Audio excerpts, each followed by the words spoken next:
A teraz przejdźmy do głównego bohatera naszego dzisiejszego wieczoru, do człowieka, który stawia rzeczywistość na głowie i wmawia nam, jakoby PiS był wrogiem Rosji i sam się próbuje stawiać w roli wroga Rosji.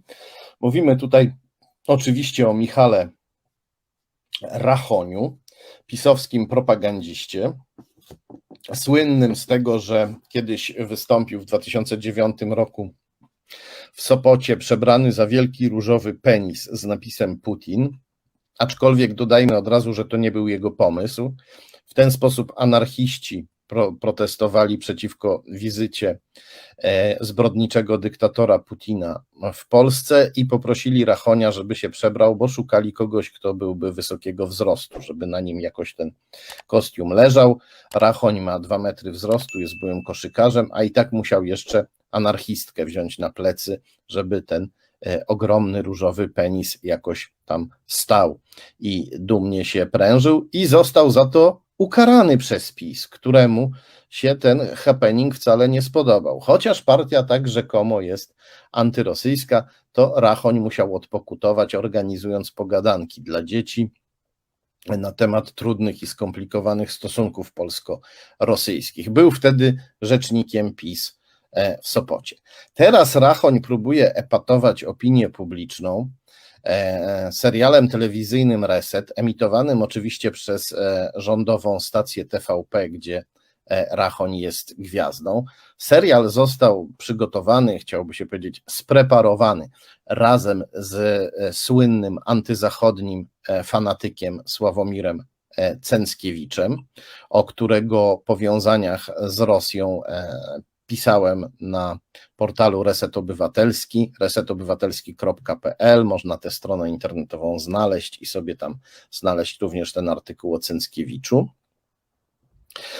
I ten serial jest kuriozalny, ponieważ Cęckiewicz i Rachoń doszukują się szpiegów i agentów Putina i jego sojuszników w prozachodniej Platformie Obywatelskiej, która, jak wiemy, popełniała błędy w polityce zagranicznej i przez lata była wobec Rosji zbyt łagodna.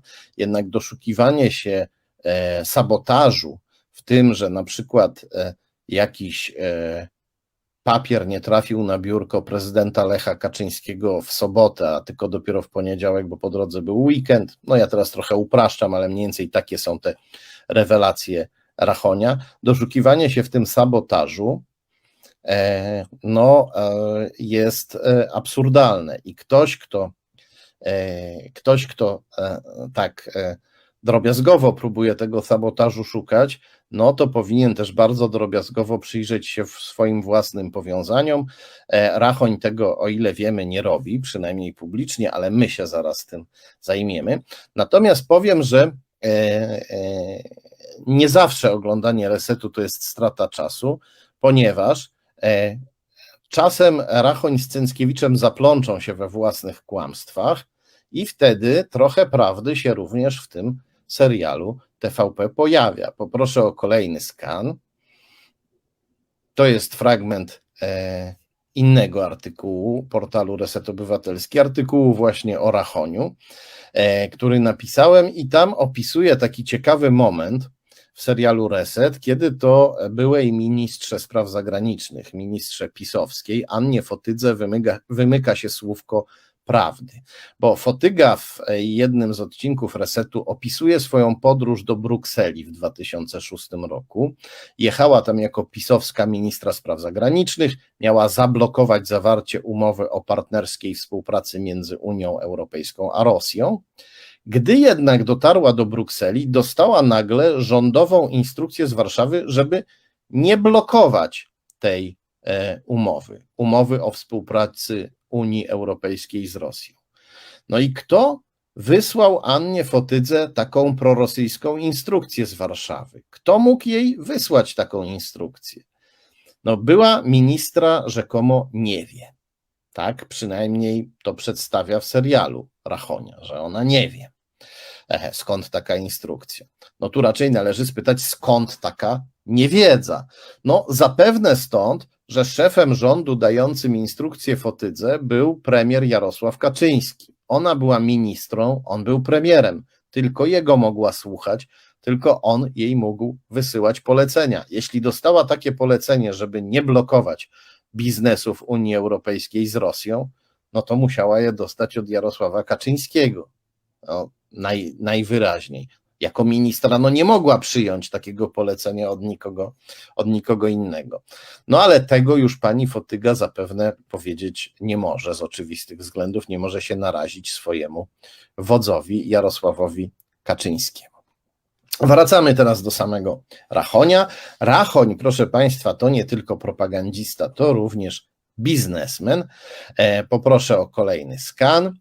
To jest skan z ksiąg wieczystych, to co widzimy teraz, czyli tutaj się chyba troszeczkę pośpieszyliśmy. To jest skan numer 11, który widzimy, a ja poproszę o skan numer 10. Nie wiem, czy mnie słyszy nasza realizatorka Iza. O, nie. Nałożyły ci się teraz ISO 2 skany. Przepraszam, tutaj mamy odrobinę bałaganu. O, teraz mamy wreszcie skan numer 10. Udało się. To jest ten skan, do którego chciałem przejść. To jest skan z serwisu CIDG, Centralna Ewidencja i Informacja o Działalności Gospodarczej. Czytamy tutaj, że Rachoń ma firmę o nazwie Newsroom i że ta firma mieści się w Czarnowie przy ulicy Długiej w gminie Dąbrówka w powiacie wołomińskim. Ja tu podaję adres, ponieważ to jest informacja publiczna, skoro chodzi o działalność gospodarczą i każdy może ją sobie w internecie znaleźć, ponieważ Centralna Ewidencja i Informacja o Działalności Gospodarczej jest jawna. No i do kogo należy ten adres, do kogo należy ta działka, ten budynek, w którym Rachoń sobie założył działalność gospodarczą, a według ksiąg wieczystych ta działka należy do Katarzyny Hejke, czyli obecnej żony Rachonia. W tej chwili ona się nazywa Katarzyna Gujska, czyli wróciła do swojego nazwiska, które miała zanim była Katarzyną Hejke. Skąd takie zamieszanie u pani Katarzyny Rachoń, która nie jest Katarzyną Rachoń, tylko Katarzyną Gujską, a wcześniej była Katarzyną Hejke? Poproszę o kolejny skan, żeby rozplątać tę kwestię trojga nazwisk. Nie trzeba daleko szukać, to jest opisane w Wikipedii. Znowu tutaj pokazuję wam Wikipedię, nie pokazuję tekstów źródłowych, bo za dużo musiałbym pokazywać skanów. Czytamy tutaj, że Katarzyna Gujska, wcześniej po mężu Hejke, urodzona w 1977 roku, to działaczka polityczna i publicystka, była żoną filmowca i fotografika Krzysztofa Hejkego. Mieszkali razem do 2008 roku, potem Hejke złożył pozew rozwodowy, zarzucając żonie zdrady, ona się do tych zdrad małżeńskich przyznała, a potem media opublikowały list, który Hejke wysłał do prezydenta Kaczyńskiego, gdzie powiedział, że w tym liście powiedział, że jego żona Katarzyna Gujska-Hejke, obecna żona Rachonia, została uwiedziona przez prezesa IPN Janusza Kurtykę, który przekazywał jej tajne dokumenty z IPN, wykorzystywane do tworzenia artykułów prasowych publikowanych w pisowskiej Gazecie Polskiej. Czyli ona, jakby to powiedzieć, w zamian za miłość i czułość miała od prezesa IPN dostawać materiały kompromitujące, uderzające we wrogów PiS. No, tu można sobie zadawać pytanie, kto tu kogo uwiódł, kto tutaj był inicjatorem tego dosyć niezwykłego związku, w którym dziennikarka była opłacana materiałami kompromitującymi. Niemniej nie do końca zaszkodziło to Katarzynie Gujskiej w karierze. Została członkiem zarządu Niezależnego Wydawnictwa Polskiego, prokurentem w firmie Słowo Niezależne, które wydaje Gazetę Polską i portal niezależna.pl. Została też matką chrzestną dziecka Tomasza Sakiewicza, redaktora naczelnego Gazety Polskiej. I tutaj ktoś mógłby powiedzieć, że my się za bardzo w tym momencie w sprawy rodzinne naszych bohaterów wnikamy. No nie do końca, bo jak widać, tutaj rodzina, biznes i polityka splatają się w sposób trudny do rozdzielenia. To trochę tak, jakby zarzucać komuś, że ingeruje w życie rodziny sycylijskiej, czy w sensie mafii. PiS jest mafią i w związku z tym również życie rodzinne pisowców ma wymiar mafijny, polityczny i biznesowy. Poproszę o kolejny skan. To jest właśnie Rachoń i pani Gujska, Hejke Gujska, w momencie wychodzenia za pana Rachonia i stawania się na nowo panią Gujską w domyśle rachoniową. I poproszę o kolejny skan. To jest znowu skan łączony. To jest skan z serwisu CIDG, gdzie na górze czytamy, że pełnomocniczką Michała Rachonia jako przedsiębiorcy jest Edyta Chmiel, a na dole mamy dwa skany z serwisu Rejestr.io, gdzie czytamy, że ta Edyta Chmiel, pełnomocniczka Rachonia, to koleżanka Katarzyny Gujskiej z Fundacji Niezależne Media.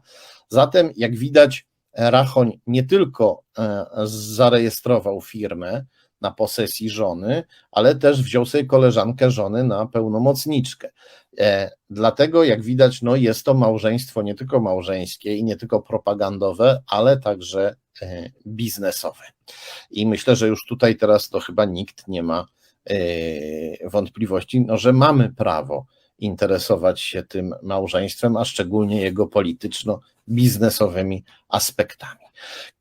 Co jeszcze wiemy o pani Hejke Welgujskiej, żonie i sojuszniczce Michała Rachonia, żonie i sojuszniczce polityczno-biznesowej Michała Rachonia? Poproszę o kolejny skan.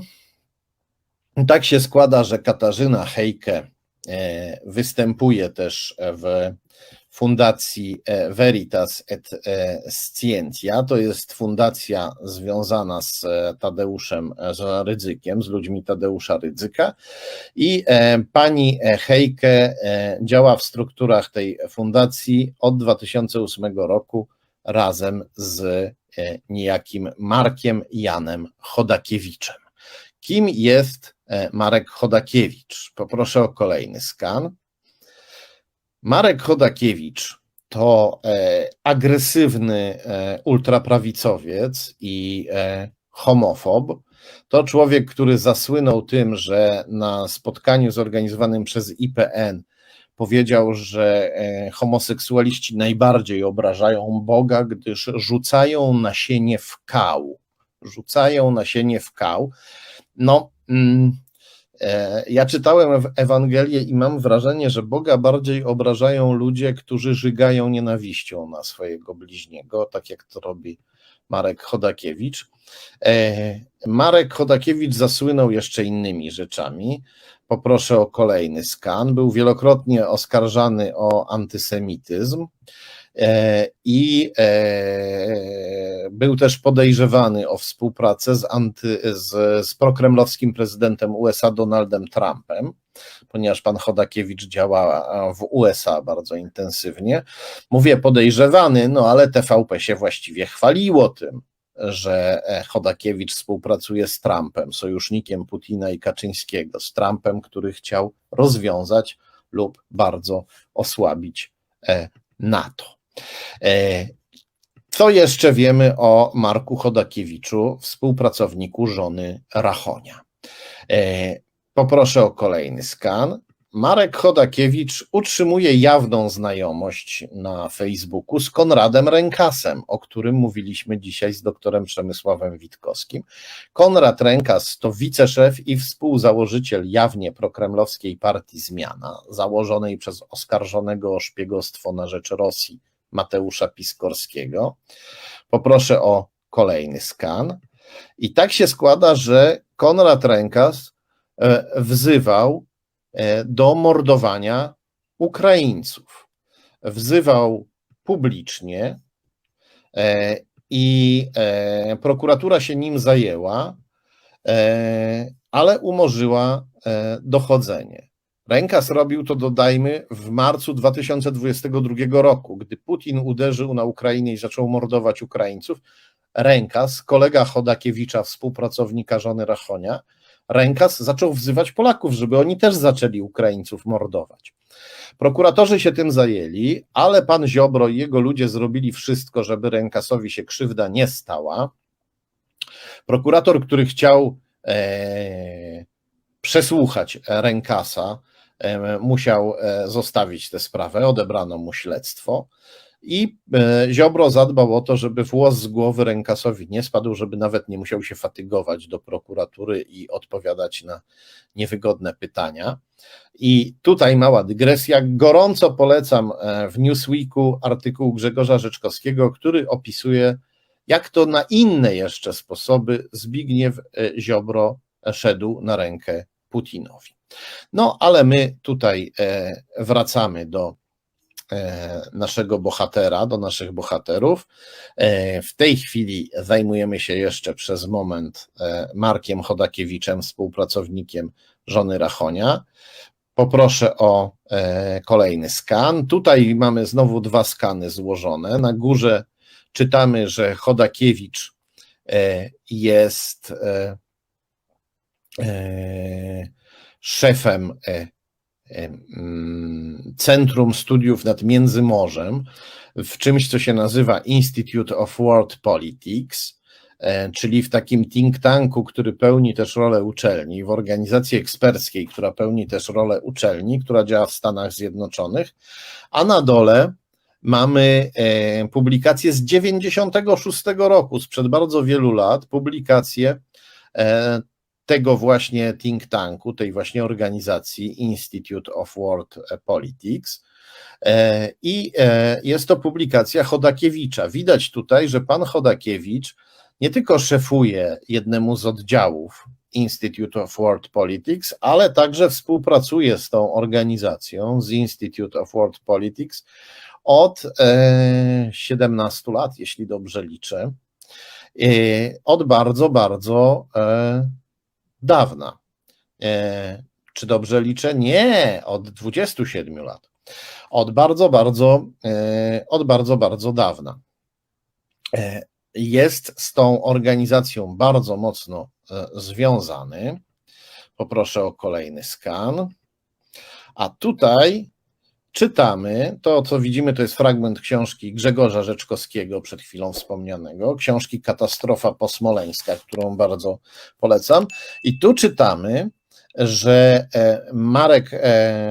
że Institute of World Politics, gdzie działa Marek Chodakiewicz, został założony przez ludzi związanych z Kremlem, przez byłego doradcę Ronalda Reagana, Johna Lenczowskiego, który z reaganowskich, antyrosyjskich pozycji przeszedł na znacznie mniej nieprzyjazne Rosji.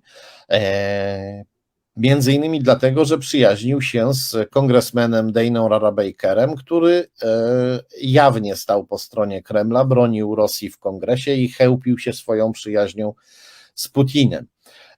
Lenczowski i Rarabaker, szefowie Chodakiewicza, współpracownika żony Rachonia, to ludzie, którzy uważają, że Stany powinny dogadać się z Rosją.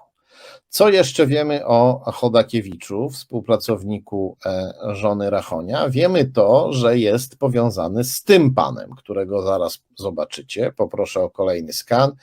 To jest Piotr Dzibiński, znany też jako Peter Debins, takie miał amerykańskie nazwisko. To jeden ze słynniejszych szpiegów GRU, kremlowskiego wywiadu wojskowego, który działał w Stanach Zjednoczonych i był, można powiedzieć, też pupilem i współpracownikiem organizacji Chodakiewicza, współpracownika żony Rachonia. Był pupilem i współpracownikiem Institute of World Politics. I poproszę o kolejny skan. To jest informacja z amerykańskiej strony Clearance Job, która streszcza oskarżenie, jakie wytoczono panu Dzibińskiemu Debinsowi, szpiegowi GRU, i czytamy tutaj, że Dzibiński i Debins z początkującego szpiega przeobraził się w asa GRU, w takiego asa wywiadu, jakiego GRU potrzebowało. Dzięki czemu? Dzięki kontaktom, jakie nawiązał w Institute of World Politics, w organizacji Marka Chodakiewicza, współpracownika żony Rachonia. Poproszę o kolejny skan. To, co widzimy, to jest fragment artykułu z portalu resetobywatelski.pl, z artykułu poświęconego Rachoniowi. I tutaj czytamy, że Rachoń w Polsce w latach 80., przepraszam, że Chodakiewicz w Polsce w latach 80. działał w podziemiu pod wodzą Krzysztofa Cieszewskiego, a to jest jeden z bohaterów tej książki. Krzysztof Cieszewski, zarejestrowany jako konfident Komunistycznej Służby Bezpieczeństwa, TW-NIL, był prowadzony przez esbeka Józefa Nadworskiego, który był z kolei związany z kremlowskim wywiadem wojskowym GRU. Mimo to Cieszewski wybronił się przed sądem lustracyjnym, a dokładnie rzecz biorąc wybronił go Andrzej Lew Mirski, zaufany adwokat Macierewicza. Teraz Cieszewski jest doradcą ekspertów smoleńskich, jest słynny jako pan od brzozy. To jest ten człowiek, który twierdzi, że Tupolew prezydenta Lecha Kaczyńskiego nie mógł stracić skrzydła w zderzeniu z drzewem, co oczywiście stanowi pożywkę dla smoleńskich teorii spiskowych, pozornie antyrosyjskich, tak naprawdę służących Rosji, co wspominany dzisiaj Grzegorz Rzeczkowski świetnie udowadnia w książce Katastrofa posmoleńska. Poproszę o kolejny skan. To kolejny fragment artykułu o Rachoniu i kolejny fragment dotyczący Chodakiewicza. Mowa jest tutaj o tym, że mimo działalności Chodakiewicza w latach 80. w podziemiu, esbecy byli dla niego łagodni. W 82 roku w stanie wojennym, kiedy to bardzo niewiele osób wypuszczano z kraju, Chodakiewiczowi pozwolono wyjechać do Stanów, czyli do Stanów Zjednoczonych, czyli do kraju, który był wtedy wrogiem numer 1. I to nie na zasadzie wilczego biletu, że wyjeżdżaj i już nie wracaj, bo jesteś wygnany z Polski jako wróg komunizmu, tylko na normalnych zasadach. Dlaczego go wypuszczono? W książce Katastrofa posmoleńska Rzeczkowski podaje, że Chodakiewicz jechał do inżyniera Zygmunta Zakrzewskiego, a inżynier Zakrzewski pracował dla przemysłu zbrojeniowego USA. Współpracował z amerykańskim programem zbrojeń kosmicznych. Na pewno komunistyczny wywiad PRL był zainteresowany informacjami o Zakrzewskim i o jego pracy, podobnie jak kremlowskie GRU.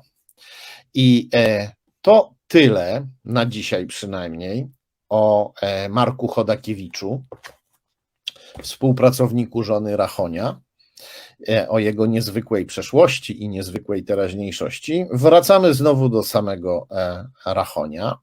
Poproszę o kolejny skan, bo tak się składa, że Rachoń w 2015 roku założył spółkę o nazwie Media Content Service Limited w Stanach Zjednoczonych. I z kim ją założył? Z szefem swojej żony, Tomaszem Sakiewiczem. To, co widzimy tutaj, to jest fragment skanu ze strony Open Corporates, która informuje o różnych firmach zakładanych w różnych ciekawych miejscach na świecie. Tam właśnie figuruje ta firma Rachonia i Sakiewicza. Firma założona w 2015 roku, a w 2017 została rozwiązana ta spółka. Należała do Sakiewicza i do Rachonia i oni też przez chwilę byli dyrektorami tej spółki, ale przez chwilę. Poproszę o kolejny skan. Tutaj właśnie to, co widzimy, to jest z kolei skan z brytyjskich rejestrów biznesowych ze strony dotyczącej tej spółki. Widzimy, że Rachoń i Sakiewicz byli w niej dyrektorami. nie tylko właścicielami, ale też dyrektorami. Po lewej widzimy twarz Tomasza Sakiewicza, no bo niektórzy z nas mogą słabo pamiętać nazwiska, ale lepiej pamiętać twarze. To jest właśnie Tomasz Sakiewicz, jeden z ulubionych propagandzistów Kaczyńskiego, który z Rachoniem założył spółkę w Wielkiej Brytanii, która, jak wiadomo, jest rajem podatkowym, niestety. I panowie sobie tę spółkę założyli, byli jej wspólnikami, ona istniała do 2017 roku, ale oni bardzo krótko byli jej dyrektorami. Pojawili się jako dyrektorzy pod koniec sierpnia 2015 roku, czyli już po tym, jak Duda wygrał wybory prezydenckie, a na samym początku października, jeszcze przed wyborami wygranymi przez PiS, przestali być dyrektorami.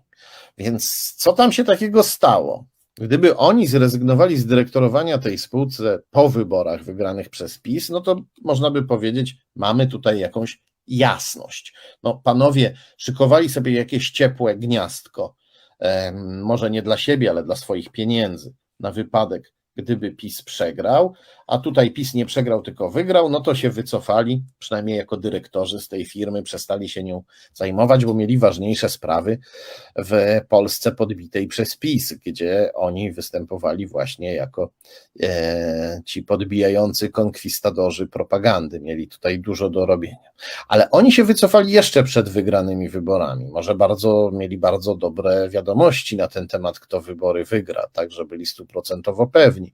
Może chodziło o coś innego, może chodziło o jakąś operację finansową, którą trzeba było przeprowadzić, a potem jak najszybciej się z niej wycofać, żeby uniknąć odpowiedzialności. Być może chodziło o coś takiego, tego nie wiemy. No dobrze, a kto się później, kto im pomagał w założeniu tej spółki i kto się później nią zajmował, kiedy oni się wycofali z ról kierowniczych? Poproszę o kolejny skan. Tu mamy dwa skany, znowu z brytyjskiego rejestru biznesowego. To się w Wielkiej Brytanii nazywa Companies House, czyli dom firm. To jest taki rejestr jak nasz krajowy rejestr sądowy.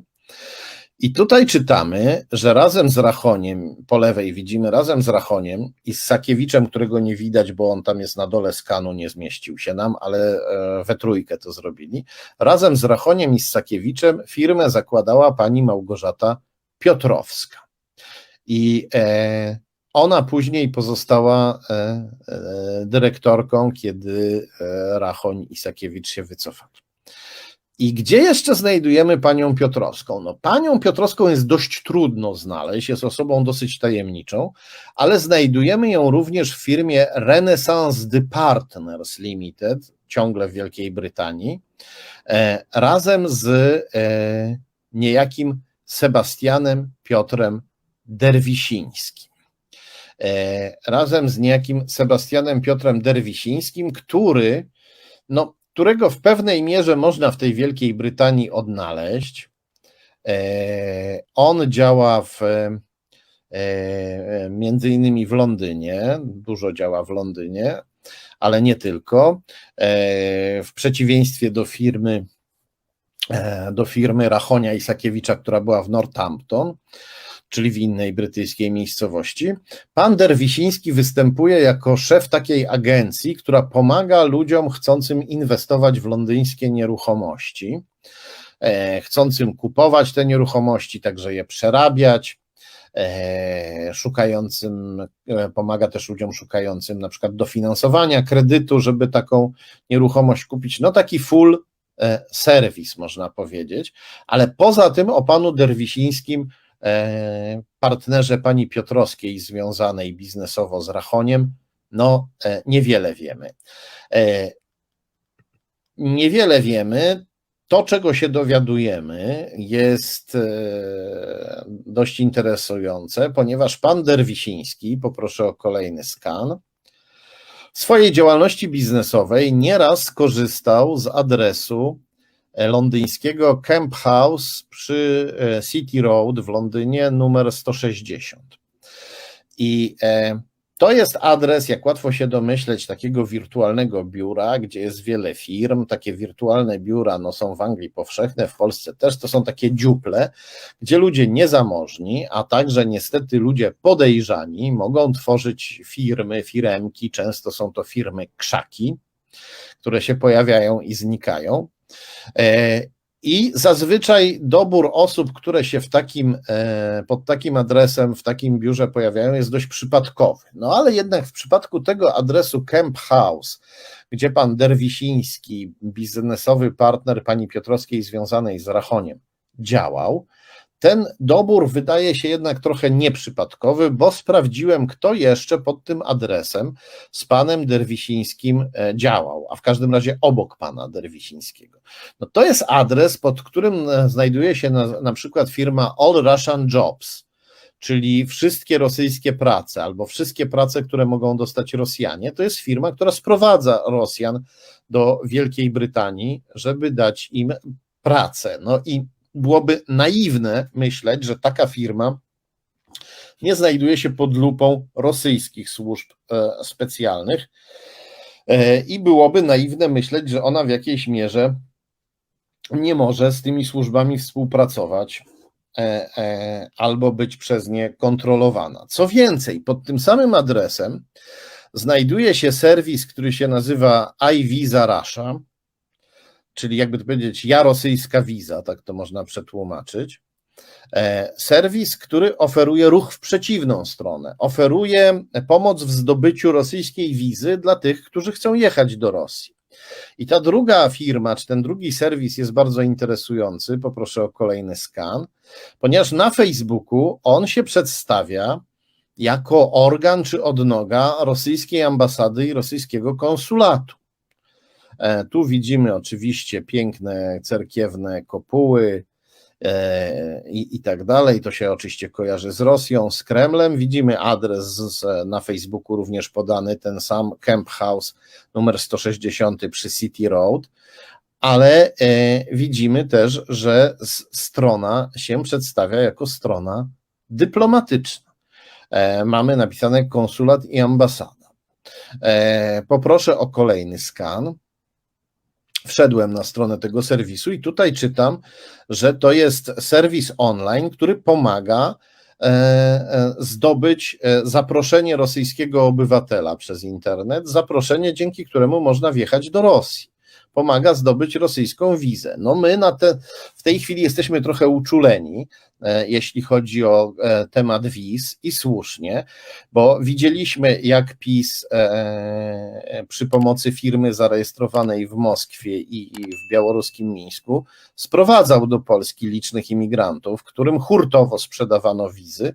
Tu mamy coś, co pachnie właśnie taką hurtową sprzedażą wiz rosyjskich i ta hurtowa sprzedaż wiz rosyjskich mogła się też przekładać na imigrację do Polski lub próby imigracji do Polski, bo od osób, które działają na granicy, od informatorów, którzy pomagają uchodźcom, dowiedziałem się, że w tej chwili szlak wygląda tak, że migranci pchani przez Łukaszenkę na naszą granicę zazwyczaj nie trafiają do Mińska, tylko najpierw lecą do Moskwy, a potem z Moskwy są przeprowadzani do Mińska i z Mińska są i w Mińsku mogą kupić polską wizę, ale jeśli jej nie kupią, to są pchani lub zwabiani na polską granicę, aby tam kreować ten sztuczny kryzys, krwawy, ale sztuczny, który służy zarówno Łukaszence, jak i PiS. Więc tu jest to bardzo ciekawe, że współpracownica Rachonia współpracuje z panem, który działa pod tym samym adresem, gdzie mamy takie dwie rosyjskie firmy i jedna sprowadza Rosjan do Anglii, a druga sprowadza cudzoziemców do Rosji, oferując im hurtowo wizy w sposób kojarzący się z naszą aferą wizową. Poproszę o kolejny skan. To nie koniec niezwykłych Rosjan, których znajdujemy pod tym samym adresem, pod adresem pana Derwisińskiego, współpracownicy Rachonia. Znajduje się tam firma Energify Limited. Energify to znaczy, jakby powiedzieć, energetyzuj, energetyzować, energetyzuj, tak to można przetłumaczyć. Nie jest to najlepsza angielszczyzna, no ale taki to ma sens. I co jeszcze czytamy? Czytamy w serwisie Company House, czyli w takim brytyjskim krajowym rejestrze sądowym, że w tej firmie Energify Limited działa pan o nazwisku Dmitrij Giewal. Dmitrij Giewal, który jest szefem tej firmy Energify Limited. No, zainteresowałem się bardzo, kim jest pan Dmitrij Giewal i w jaki sposób on mógłby chcieć nas energetyzować. Poproszę o kolejny skan.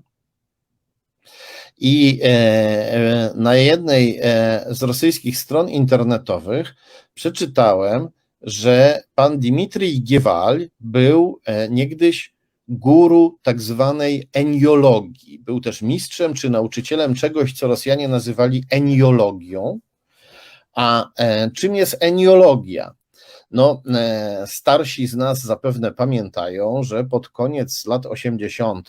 komunistyczni i materialistyczni Rosjanie nagle zaczęli się interesować psychotroniką, parapsychologią, mistyką. Pojawił się taki uzdrowiciel Kaszpirowski, Rosjanin, który się pojawiał ciągle w telewizji i rosyjskiej, i polskiej i emanował na ludzi prądy, którymi miał ich uzdrawiać, właśnie jakieś energie. No i czytamy, że właśnie eniologia miała być czymś takim. Poproszę o kolejny skan, to będzie następny fragment tej strony. Czytamy, że pan Dmitrij Giewal zajmował się tą energiologią, która miała jakby harmonizować ludzkie energie z wszechświatem. To właśnie widzimy na tej stronie i to, co tam przeczytałem, było tak niezwykłe, że postanowiłem to przetłumaczyć. Poproszę o kolejny skan z tłumaczeniem. O, i tutaj czytamy właśnie, to jest takie tłumaczenie, może dość toporne, bo na szybko robione z tej rosyjskiej strony. Czytamy tutaj, że eniologia to kierunek badań i praktyk ezoterycznych, który rości sobie status nauki o procesach wymiany informacji energetycznej we wszechświecie. Założycielem ruchu, oficjalnym założycielem ruchu był niejaki Hancewierow, co do którego eksperci się spierają, czy był generałem GRU, czy był generałem KGB, czy był generałem wywiadu wojskowego rosyjskiego, czy był generałem cywilnych służb specjalnych Kremla, Związku Sowieckiego jeszcze. Ten nurt pojawił się w latach 80. na fali ówczesnych nastrojów irracjonalistycznych i kojarzony był z opracowaniami w dziedzinie broni psychotronicznej. W 1988 roku pod przewodnictwem generała Hancewierowa utworzono ogólnosowieckie Stowarzyszenie Eniologii Stosowanej. No to ciekawe ma towarzystwo ten londyński współpracownicy Rachonia pod londyńskim adresem Camp House, City Road 160 i nie kończy się to na panu Dmitriju Giewalu, byłym guru eniologii stosowanej przez KGB lub GRU. Poproszę o kolejny skan. Pod tym samym adresem mieści się także firma Zero Avia Limited.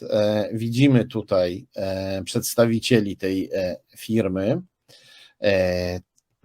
którzy ją założyli w Londynie. To jest pan Walerij Miftachow i to jest Jekaterina Akuliniczewa. Czym jest firma Zero Avia, kim jest pan Walerij Miftachow i kim jest Jekaterina Akuliniczewa? Zapamiętajmy sobie te nazwiska. Pan Miftachow, poproszę o kolejny skan, to Rosjanin, fizyk, który wyjechał na zachód i który w tej chwili działa sobie zupełnie, o ile wiadomo, bez przeszkód w Stanach Zjednoczonych i Wielkiej Brytanii i zdobywa ogromne pieniądze jako szef firmy Zero Avia, która ma produkować ekologiczne samoloty zasilane, jeśli dobrze zrozumiałem, wodorem. I czytamy tutaj na tej stronie, którą właśnie widzimy i na wielu innych stronach w internecie można przeczytać, że pan Miftachow Walierij Miftachow, tutaj Wal Miftachow na potrzeby Amerykanów. Pan Miftachow dostaje pieniądze od największych bogaczy naszego świata, od gigantów, od magnatów, od miliarderów, od Jeffa Bezosa, od Billa Gatesa, na te właśnie swoje próby stworzenia całkowicie ekologicznych samolotów. I jakby to powiedzieć, ja jestem za ekologią jak najbardziej, to jest super ważny temat. Ja nie mam nic przeciwko temu, że zdolni Rosjanie opuszczają Rosję i wykorzystują swoje talenty w świecie zachodnim, wzbogacając Zachód. I to, że pan Miftachow się otacza również innymi Rosjanami żyjącymi na Zachodzie, no to mogłoby kogoś zaniepokoić, ale cóż, no być może woli pracować z ludźmi, z którymi łączy go wspólna kultura, tylko powinien mieć oczywiście pewność i powinien dążyć do tego, żeby to byli ludzie, niezależnie od swoich rosyjskich korzeni, no niezwiązani z obecną putinowską Rosją.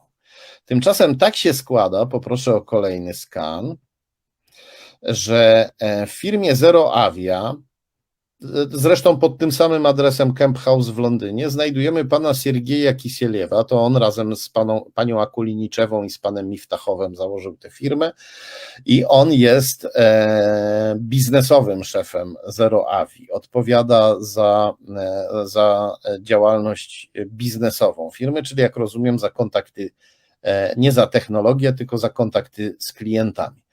I pan Kisieliew działa sobie w tej Zero Avi, a wcześniej w latach 2018-2019 był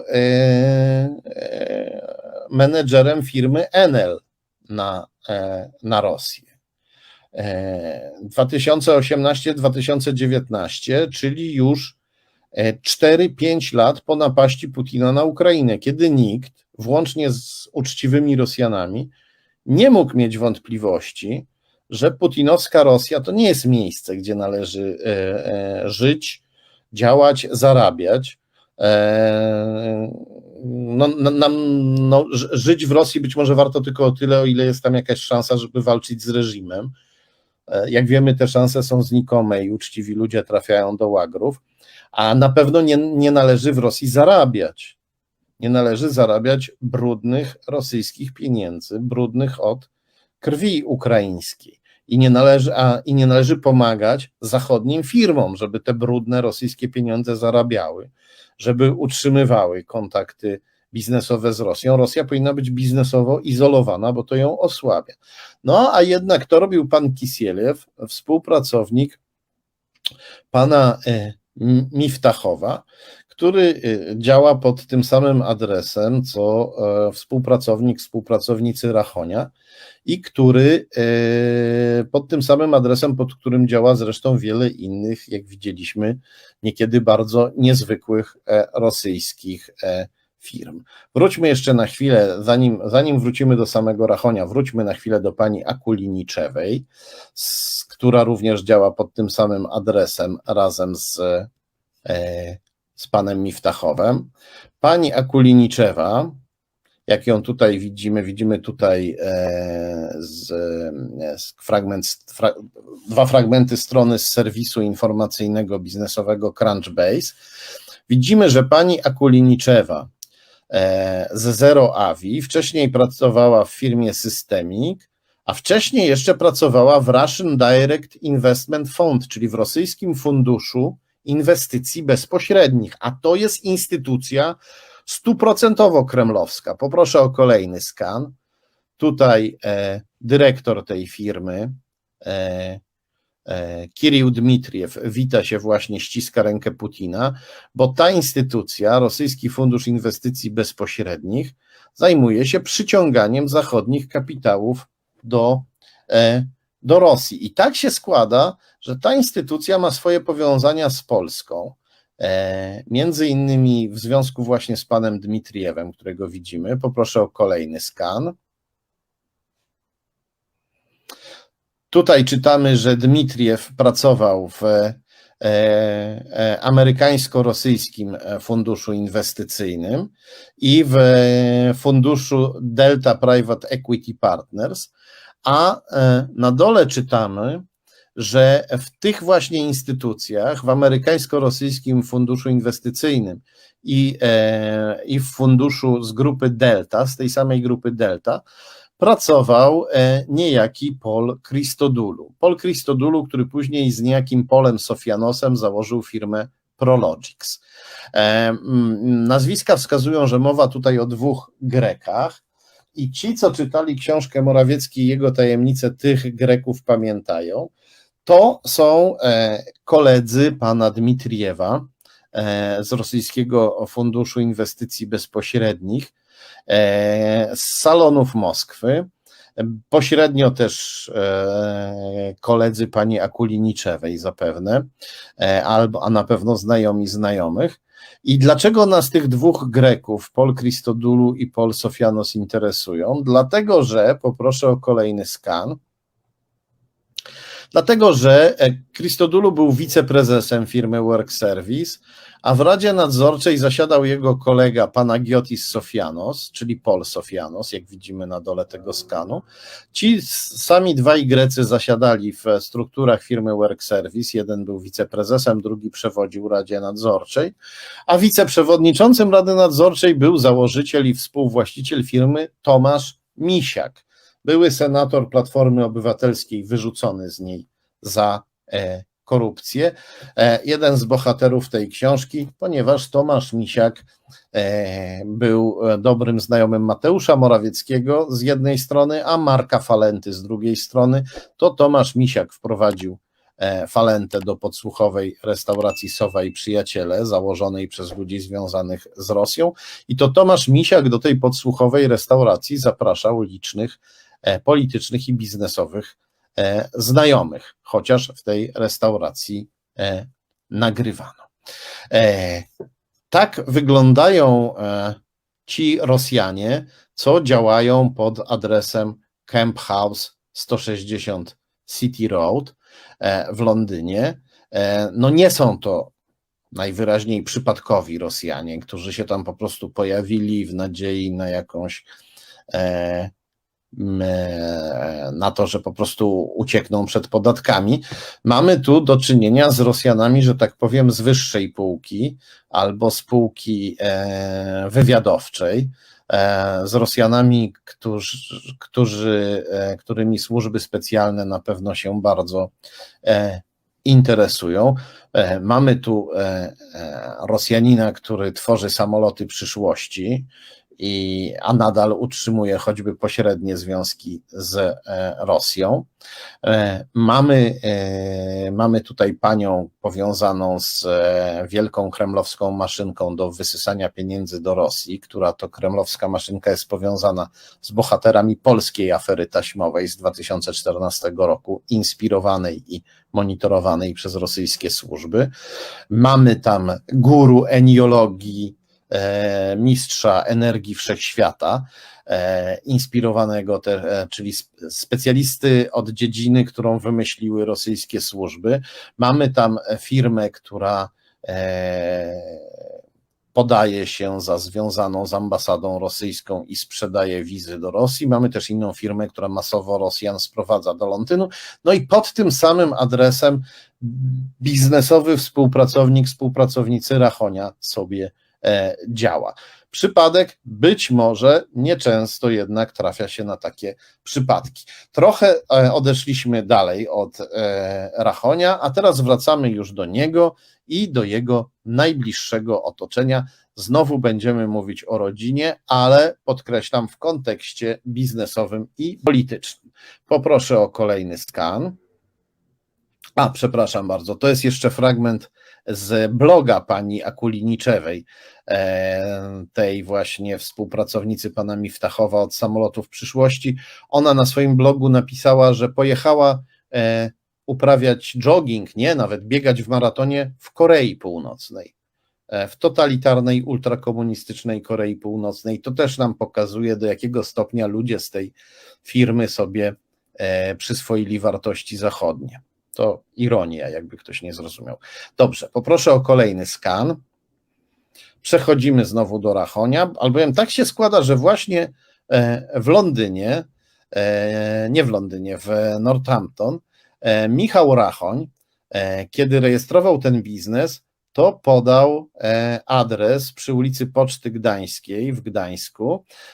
To widzimy na górze, to jest fragment strony z amerykańskich serwisów, z brytyjskich serwisów biznesowych, a na dole brytyjskiego serwisu biznesowego Company House, a na dole widzimy fragment nagłówka Polskiej Elektronicznej Księgi Wieczystej dotyczącej tego samego adresu w Gdańsku, który Rachoń podał w Anglii. No i tutaj czytamy, że to jest adres jego matki. No, duży chłop, dorosły i duży w każdym znaczeniu tego słowa, a jednak podał adres mamy w Wielkiej Brytanii. Jakby się czegoś bał, czy jakby chciał stworzyć jakąś dodatkowe utrudnienie w znalezieniu swojej osoby, gdyby ktoś go z tej Wielkiej Brytanii w Polsce próbował szukać. Nie wiemy, dlaczego to zrobił. Na pewno wypada założyć, że zrobił to w porozumieniu z matką, bo mama mogłaby się zdziwić, gdyby nagle niespodziewanie jakąś korespondencję urzędową zaczęła dostawać od brytyjskiego sądu rejestrowego. Kim jest Ewa Rachoń, matka Rachonia, która tutaj tak synowi pomogła w jego międzynarodowej działalności biznesowej? To tak właśnie wygląda pani Ewa Rachoń. Poproszę o kolejny skan. To jest skan ze strony internetowej targów Amberif. To są wielkie targi bursztynu, które odbywają się w Gdańsku.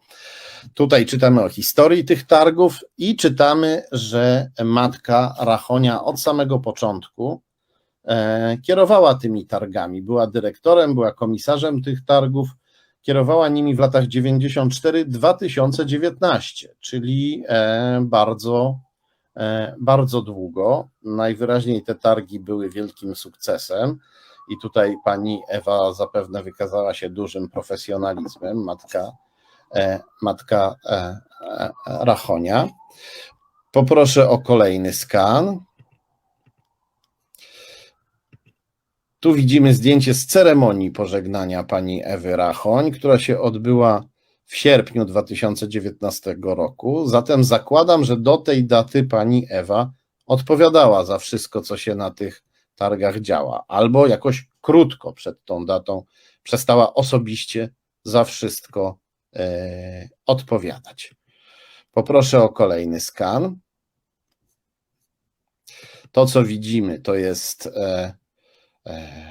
informacja z portalu gdańsk.pl na temat targów wiosennych Amberif w 2019 roku. One odbyły się w marcu, więc pani Ewa jeszcze za nie odpowiadała. I czytamy tutaj, że najliczniej reprezentowanymi wystawcami i gośćmi na tych targach byli Rosjanie. A to rok 2019, 5 lat po napaści Kremla na Ukrainę, kiedy już wszyscy uczciwi ludzie wiedzieli, że z Rosją nie należy współpracować, nie należy brać pieniędzy od rosyjskich wystawców czy innych biznesmenów, pieniędzy brudnych od ukraińskiej krwi. Nie wolno im pomagać też zarabiać, bo oni płacą podatki, płacą haracz Putinowi, który dzięki tym pieniądzom może jeszcze skuteczniej Ukraińców mordować. To już było jasne w 2019 roku. Nie wszyscy się do tego stosowali, ale to było jasne. I wypada spytać, co na to rzekomo antyrosyjska telewizja TVP, w której działał i działa rzekomo antyrosyjski syn pani Ewy, Michał Rachoń. Czy zapałała oburzeniem, czy napisała jakiś artykuł na swojej stronie, albo zrobiła materiał demaskujący Ewę Rachoń i jej targi i jej związki z Rosjanami? No nie, w marcu 2019 roku, jak widzimy na skanie, który oglądamy, regionalny oddział TVP zapraszał na targi Amberif, zapraszał gości, na czym te targi oczywiście zarabiały i na czym zarabiała też pani Ewa Rachoń. Poproszę o kolejny skan. Pani Ewa Rachoń po 2019 roku nie do końca rozstała się z tymi targami, ponieważ tutaj czytamy na tym fragmencie strony z serwisu Rejestr.io, że pani Ewa Rachoń w październiku 2021 roku została wiceprezesem zarządu Międzynarodowego Stowarzyszenia Bursztynników. A co to za stowarzyszenie? Poproszę o kolejny skan.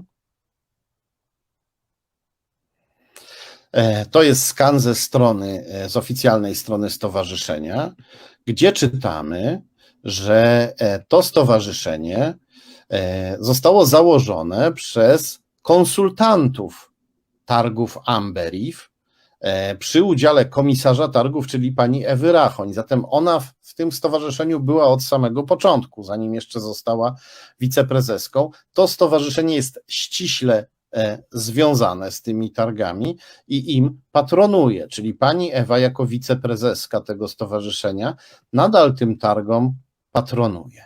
No dobrze, a co się działo w 2022 roku, gdy Putin napadł na Ukrainę, albo chwilę wcześniej, w lutym 2022 roku, gdy Putin szykował inwazję, gdy jego czołgi grzały silniki na granicy Ukrainy? Poproszę o kolejny skan. Już mamy ten skan, o który poprosiłem. Widzę, że już jest. No czytamy tutaj, że w lutym 2022 roku, 21 lutego, tuż u progu inwazji, na targach Amberif, w ramach targów Amberif, odbyły się obrady międzynarodowego konkursu na projekt biżuterii z bursztynem i w tym konkursie uczestniczyli również artyści z Rosji. No, może pani Ewa i inni bursztynnicy, może organizatorzy i patroni tych targów mieli nadzieję, że Putin się jednak zatrzyma do ostatniej chwili. Ktoś mógłby tak powiedzieć, prawda? Ja bym tutaj tak tego nie usprawiedliwiał, bo jak już mówiłem, Putin napadł na Ukrainę i zaczął mordować Ukraińców w 2014 roku, 8 lat wcześniej. No ale jeszcze tej wielkiej, najbardziej krwawej inwazji nie było. To może oni tak tutaj do ostatniej chwili mieli nadzieję, że do niej nie dojdzie, a potem, kiedy do niej doszło, to jednak przestali z Rosjanami współpracować. Poproszę o kolejny skan. No niestety tutaj na tej stronie, na stronie ergoarena.pl czytamy, że podczas wiosennych targów w marcu 2022 roku, czyli kiedy inwazja była w toku, wystawcy z Rosji ciągle byli obecni na targach Amberif. Poproszę o kolejny skan. I co na to telewizja Rachonia, co na to TVP? Już nie na poziomie regionalnym, ale na poziomie ogólnokrajowym, z niezwykłym zacięciem i z dużym sercem reklamowało te targi Amberif. TVP, telewizja Rachonia, reklamowała te targi, zamieszczając piękne zdjęcia, między innymi taką galerię zdjęć, włożyli w to serce. Tu mamy zdjęcia bursztynowych samochodzików, poproszę o kolejny skan. Tu mamy zdjęcia, tu mamy bursztynowe malowidła z bursztynów, jeśli dobrze rozumiem, ułożone. Poproszę o kolejny skan. Tu mamy bursztynowe naszyjniki. Poproszę o kolejny skan. Tu mamy bursztynowego ptaszora, a ja Państwu pokazuję tylko 4 zdjęcia, było ich 10. Za pomocą tych zdjęć właśnie ilustrowano materiały na temat targów i reklamowano te targi w TVP. W telewizji Rachonia reklamowano targi, którym patronowała, a wcześniej organizowała je matka Rachonia. Targi z udziałem Rosjan. Poproszę o kolejny skan. Jak to wygląda teraz, proszę Państwa? W jesiennych targach 2022 Rosjanie nie uczestniczyli, zostałem poinformowany, czyli ktoś tam jednak poszedł po rozum do głowy, ale chyba nie do końca, bo kiedy wszedłem na stronę targów Ambev i spróbowałem się zarejestrować na jesień 2023 roku, tutaj wystąpiłem trochę jakby w roli wystawcy, to co mi wyskoczyło? No jak wpisałem, kliknąłem w opcję kraj, to pod opcją Polska, która się pojawiła jako pierwsza, pojawiła się też opcja Russian Federation, czyli Federacja Rosyjska, czyli to nie jest tak, że wystawcy z Rosji są automatycznie odrzucani. I proszę Państwa, no ja się zarejestrowałem na próbę jako Iwan Smirnow z Rosji, z nieistniejącej firmy Jantarex i proszę naszą realizatorkę Izę, żeby pokazała nam filmik, który nagrałem z tego zarejestrowania się. Tak to wygląda, ja tutaj wchodzę, wpisałem się, Iwan Smirnow, Rosja, widać flagę rosyjską, bo tak mój numer telefonu rosyjski podałem, Benz i czytam rejestracja konta wystawcy. Okazało się, że zostałem wstępnie zarejestrowany, aczkolwiek rozsądnie tutaj organizatorzy zastrzegli, że jeszcze się spróbują ze mną skontaktować mailowo, żeby tę rejestrację potwierdzić. No więc jak widać, żadnej stałej, instytucjonalnej zapory Rosjanom nie przedstawiono. Tak to niestety wygląda. No a przypominam, że mówimy o targach organizowanych przez matkę Rachonia do 2019 roku i o targach, którym matka Rachonia jako wiceprezeska Stowarzyszenia Bursztynników wciąż patronuje. Dodam, że obecność Rosjan na tych targach nie jest przypadkowa i ma związek z wieloletnią działalnością Ewy Rachoń, matki Rachonia. Poproszę o kolejny skan. To, co widzimy, to są fragmenty opracowania Bałtyjski Jantar, czyli bursztyn bałtycki, wydanej przez Ministerstwo Kultury rosyjskiego obwodu kaliningradzkiego w 2007 roku. Współautorką, jak widać na dole tego opracowania, była Ewa Rachoń, tutaj zapisana cyrylicą jako Rachoń. Ewa na pewno brała udział w tej publikacji, na pewno pojawiła się w tej publikacji, dlatego że była zainteresowana kontaktami w Rosji, a potwierdzenie dla tego domysłu znajdujemy w tym, że 4 lata później, poproszę o kolejny skan,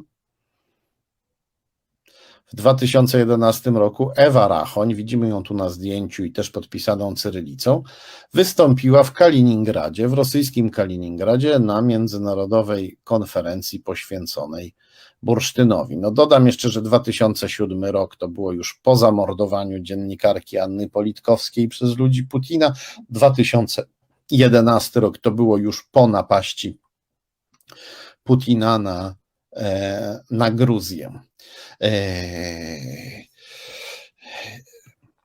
Poproszę o kolejny skan. Tutaj widzimy, że pani Ewa Rachoń współpracowała w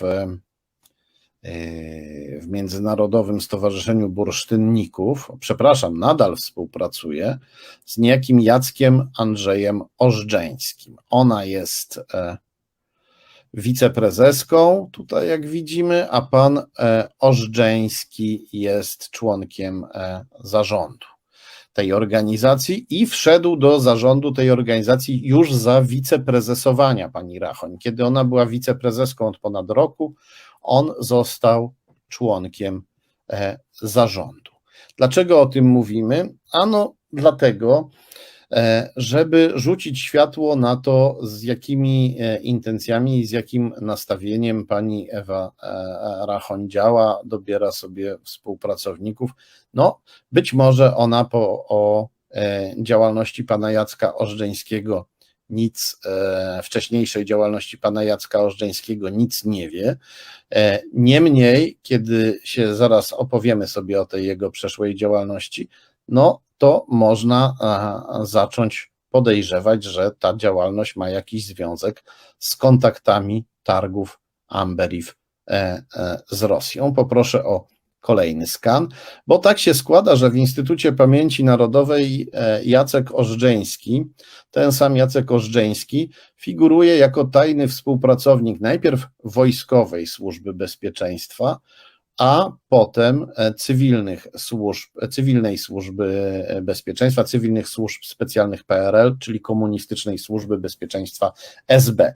No niewielu było takich konfidentów, którzy służyli w obu bezpiekach, najpierw w tej wojskowej, a potem w tej cywilnej, najpierw w WSW, a potem w SB. Co robił pan Ożdżeński? Poproszę o kolejny skan. Poproszę o kolejny skan. Coś nam się tutaj chyba zatkało.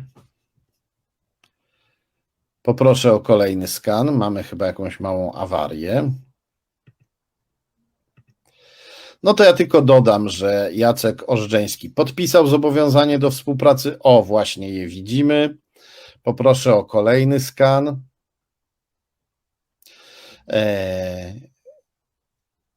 Tutaj czytamy, że donosił na swoją rodzinę i informował o jej kontaktach. Mówił, że jego ojciec posiada kolegę inżyniera chemika, który ma na imię Hans i teraz mieszka w Berlinie Zachodnim i utrzymuje z rodziną pana Ożdżeńskiego kontakt korespondencyjny. Poproszę o kolejny skan. Tutaj widzimy, że pan Ożdżeński brał pieniądze, tutaj wziął 200 zł w 70 roku, figurował jako konfident zresztą przez następną dekadę w rejestrach komunistycznej bezpieki. SB go wyrejestrowało dopiero po 10 latach. I czytamy, a na górze mamy kolejny fragment donosu, na dole widzimy pokwitowanie, na górze widzimy kolejny fragment donosu, czytamy, że pan Jacek określił rodzinę ojca jako Dorobkiewiczów. Więc tutaj znowu mamy fragment donosu na rodzinę. Konfident donosi na swoją własną rodzinę. No ja może trochę za ostro powiedziałem tutaj o pani Ewie pod względem pana Ożdżeńskiego, no bo ona faktycznie ona sama mogła nie wiedzieć o jego przeszłości, natomiast trudno przypuszczać, znaczy można przypuszczać, ale jednak wydaje się dość nieprzypadkowe, że człowiek mający związki w przeszłości bliskie z jedną i drugą komunistyczną bezpieką, później angażuje się w działalność targów, które tak długo były i chyba nie do końca jeszcze związane z Rosją. Tak długo były związane z Rosją i chyba jeszcze nie do końca z tą Rosją zerwały. Wszystko to tutaj wygląda na nieprzypadkowe. I to, że a na pewno nieprzypadkowe jest to, że TVP tak intensywnie reklamowało targi Amber-If matki Michała Rachonia. Ja wam tutaj pokazałem tylko cząstkę tej produkcji publicystyczno-promocyjnej, jaką TVP robiło dla tych targów, tych publikacji reklamujących targi, lansujących targi, promujących targi matki Rachonia było więcej. Oczywiście inne media też informowały o targach, można te informacje znaleźć także w Gazecie Wyborczej, ale jednak TVP robiło to z niezwykłym zapałem, jak tutaj widzieliśmy choćby na przykładzie tej galerii zdjęć. I TVP robiło to, okazywało ten zapał wtedy, gdy Amberif współpracowało z Rosjanami. Tak więc przedstawia się świat Michała Rachonia, tak przedstawia się środowisko, w którym pływa Michał Rachoń, rzekomo antyrosyjski propagandzista PiS. Żona powiązana z Chodakiewiczem, człowiekiem o niejasnych relacjach z SB w przeszłości, człowiekiem, który działa w think tanku powiązanym z Rosją, który działa w organizacji, która wypromowała rosyjskiego szpiega w Stanach Zjednoczonych.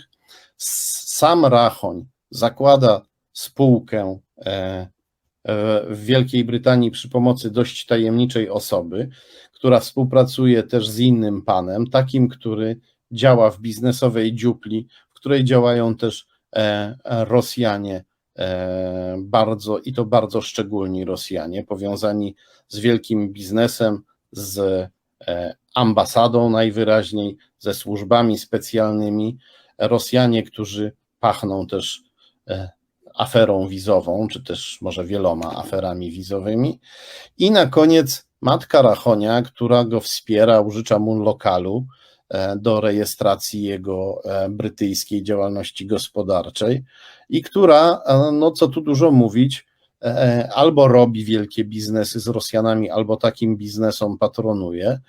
No może niewielkie, ale jednak znaczące, bo te targi Amberif to jest duża rzecz. A z kolei telewizja Rachonia te targi matki, w których uczestniczą Rosjanie, intensywnie promuje. Tak wygląda ten rzekomo antyrosyjski świat Michała Rachonia i kiedy na niego patrzycie, to zapewne wielu z was przede wszystkim myśli o tym, że to jest człowiek, który przebrał się kiedyś za penis Putina. Cóż, chciałbym, żeby temu towarzyszyła taka refleksja, że niektórzy, kiedy się przebierają za penis Putina, to się przebierają, a niektórzy, kiedy się przebierają za penis Putina, to najwyraźniej się odsłaniają.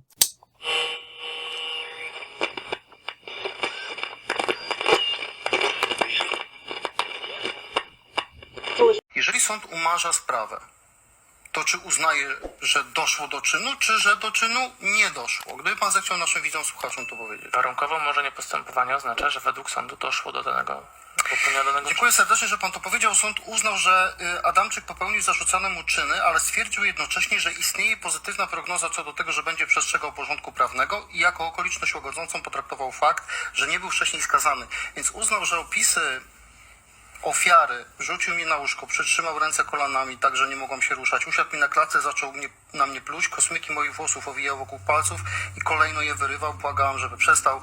Nie chciałem tego cytować, pan trochę bagatelizował tę sprawę, więc ja to cytuję. Więc sąd uznał, że doszło do wydarzenia. Nie aprobuję tych zachowań.